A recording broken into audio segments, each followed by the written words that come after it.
অবশেষে বাংলাদেশ ক্রিকেটের সবচেয়ে বড় সমস্যার জায়গাতে হাত দেয়া গেছে।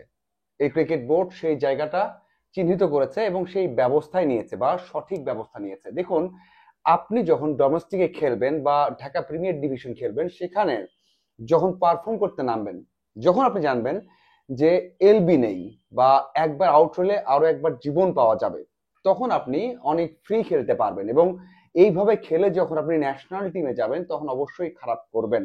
বাংলাদেশ ক্রিকেটে এমনটা হয়ে এসেছে বছরের পর বছর, যখন বড় কোনো দলের তারকারা ব্যাট করতে নেমেছেন তখন দুপা দিয়ে স্ট্যাম্পটা ঢেকে রেখে ব্যাট করেছেন, কারণ জানতেন যে এখানে এলবিডব্লিউ অথবা কোনো ধরনের আউট এমন হবে না, অথবা এমনও গেছে যে দুই একটা হয়তোবা হালকা কি বলে ব্যাটের সাথে টাচ করে উইকেট কিপারের কাছে গেলেও সেই আউট গুলো কিন্তু হয়নি বা আম্পায়ার দেননি। এবার সেটা থাকছে না। আপনি যদি উন্নতি করতে চান, বিশেষ করে ওয়ানডে ক্রিকেটে বা যে কোনো ধরনের ক্রিকেটে, সেখানে এমনটা থাকা যাবে না। যেটা আউট সেটা আউট হবেই, যেটা আউট না সেটা আউট নাই থাকবে। এই কাজটা যখন আপনি নিশ্চিত করতে পারবেন, এইভাবে যখন তারকারা খেলবেন বা যারা উঠে আসছেন তারা খেলবেন, তখনই কিন্তু ন্যাশনাল টিমে ভালো করতে পারবেন। এবার এই বোর্ড সে ব্যবস্থা করেছে। ঢাকা প্রিমিয়ার ডিভিশনে প্রথমবারের মতো আম্পায়ার্স কলের এগেনস্টে আপিল করা যাবে। দেখুন, ডিআরএস নেই, আপনি হয়তো বলবেন যে ডিআরএস থাকতে হবে অথবা থার্ড আম্পায়ার যেই ইকুইপমেন্টস গুলো সেগুলো থাকতে হবে, তাছাড়া কিভাবে হয়? হ্যাঁ, এটা কিন্তু সবগুলো ম্যাচে করা যাবে না, একদিনে 3টে করে ম্যাচ হবে, সব জায়গাতে আপনি ডিআরএস ব্যবস্থা করতে পারবেন না। কিন্তু যে ম্যাচগুলো দেখানো হবে, যে ক্যামেরাগুলো ব্যবহার করা হবে, সেই ক্যামেরার সাহায্যে এখন আম্পায়ার যে কলটা দিবেন সেটাকে রিভিউ করা যাবে।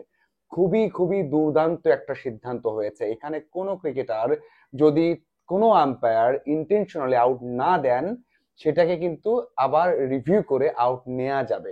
এই কাজটা এর আগে কখনোই করা যায়নি, এবার করা গেছে। মানে হচ্ছে খেলার মান অনেক বাড়বে।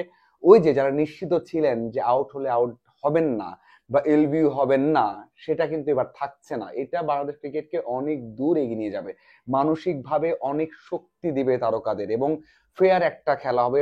ফেয়ার পারফরমেন্স করবেন এবং ফেয়ার ভাবেই তারা উঠে আসবেন, কোনোভাবেই কোনো সুবিধা তারা পাবেন না। হ্যাঁ, এর আগেও যে খুব বেশি পেয়েছেন হয়তো তেমনটা নয়, কিন্তু একটা কনফিউশন থাকতো, কোনো একটা কিছু হলে আবেদন হতো এবং সেটার এগেনস্টে কেউ না কেউ যেতেন। কিন্তু এবার সেটা হবে না, হয়তোবা কোনো ক্রিকেটার এক্সট্রা রিয়াকশন দেখালে সেটাও কিন্তু সেই ক্যামেরায় ধরা পড়বে। তার মানে আপনি আউট হয়ে বলবেন আউট না, সেটাও হবে না, এবং আম্পায়ার আউট যেটা নয় সেটা দিবেন, সেটাও হবে না।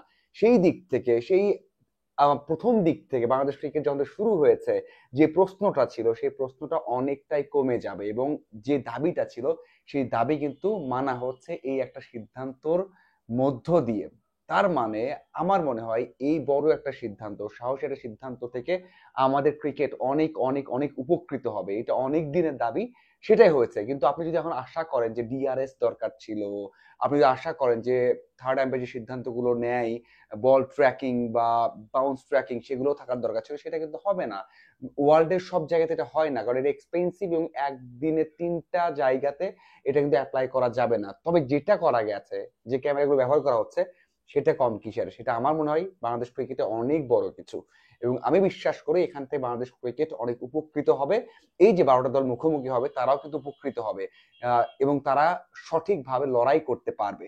সেটা একটা বড় বিষয় হয়ে দাঁড়াচ্ছে এবং আমি বিশ্বাস করি এই সিদ্ধান্তটা খুবই খুবই ভালো এবং যৌক্তিক। আপনার কি মনে হয় অবশ্যই কমেন্ট করে জানাবেন।